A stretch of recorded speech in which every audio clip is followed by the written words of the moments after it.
I am really excited to be here today to tell you a story that I'm really impressed with and proud of at Twitter, which is our Women in Engineering group, or as we refer to them, WomEng. This is really a story that starts with Sarah. Sarah was one of our earliest engineers, and 3 years ago, our head of engineering came to her and wanted her to form this group. And so, of course, she said, no. No. I don't need more things on my plate. I don't want to work on something that doesn't produce real results. And honestly, I don't want to be in a room where everyone just talks. And so she said no initially, but she thought about it. And Sarah realized, I love my job. I love my career in engineering. And she felt an obligation to teach other girls and women about the careers in engineering and how great they could be. And so at that moment, it clicked. She had a personal passion and commitment to this, and thus WomEng was born at Twitter. Today, or from the beginning, WomEng was always inclusive. You didn't need to be an engineer, and you didn't need to be a man. You didn't need to be a woman. You could be a man. And all you had to do is care about the cause. Today, there are over 150 active members of the WomEng group at Twitter. And they do a ton of stuff. They host hackathons, they do tech talks, they speak on panels, they keynote at conferences. This is a group that does a ton. And over a year ago, they had a really audacious goal, and that was to be the initial sponsor of Girls Who Code out of New York City, which Loretta just talked about. But that sponsorship came with a big price tag, and Twitter, at the time and now, is not profitable.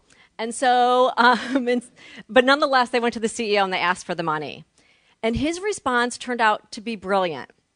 He told the group to hold a fundraiser. And with money that they earn, then the company could match some, and maybe we could get a partial sponsorship of the group. So they did it. And Sarah and the team thought maybe they'd raise $10,000, and that would be amazing. Well, they raised 3 times that amount. And so with matches by our founders and by the company, they were able to give Girls Who Code their entire sponsorship. And that was a huge win, and we were really proud. But I think the bigger win was in the clear message that that group sent to the executives at Twitter.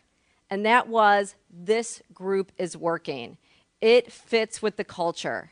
The message, the charter, the work that they're doing is resonating far beyond the active members of the group.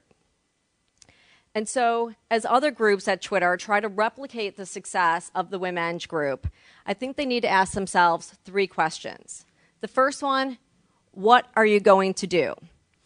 So Sarah, who didn't want to be in a room with people talking, was religious about this. What are we going to do? So as conversations derailed or we went off on tangents, she kept going back to doing things. What are we going to do? This group has a strong bias to action. They are a group of doers. So I think that's extremely important. The second thing, how are you going to measure it? So as the group is creating its charter, you need to know what metrics are important.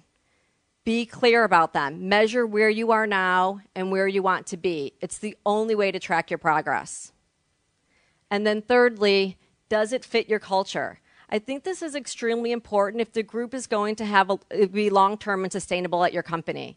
The message, the work that they're doing has to resonate beyond the small group of active members in the beginning. But as I look out in this room and I see all these great folks with HR in their title and inclusion and diversity in their title, just like me, I want to leave us with one imperative, and that is to recognize the hard work of these employee leaders. Because it is so easy to overlook what value they're bringing to your company, but they are creating a deeper sense of purpose for your company and the work that they do, and that deserves meaningful recognition. Thank you.